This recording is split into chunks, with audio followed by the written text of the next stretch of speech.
أنخيدوانا هي أول شاعرة عرفها التاريخ، عاشت ببلاد ما بين النهرين يلي هي العراق حاليا حوالي بعام 2300 قبل الميلاد.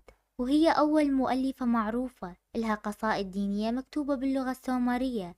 أبوها هو سرجون الأكدي، طبعا هي من أب أكدي وأم سومرية.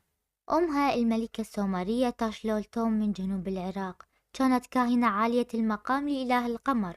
على الرغم من زواج سرجون من ملكة سومرية، إلا أن الناس كانوا يشوفونه دخيل أجنبي لأن هو من شمال العراق، وحاولوا مرات عديدة إسقاط حكمه.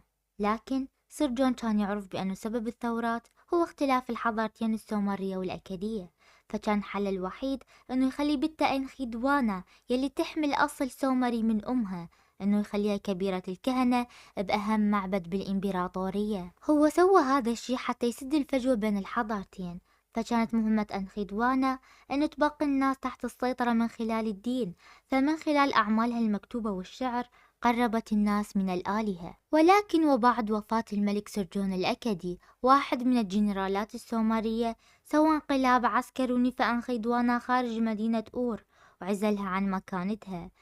فكتبت أنخيدوانا أشهر أعمالها المقدسة للآلهة تطلب منا العون حتى ترجع لمنصبها. ولحسن الحظ ابن أخوها نارام سين وحد سومر وأكد بنجاح، فرجعت أنخيدوانا لمنصبها ككاهنة. ولكن صارت قصيدتها نص ديني مقدس بالأدب السومري، وصاروا الطلبة يدرسونها خلال العصر البابلي بعد وفاتها ب500 سنة.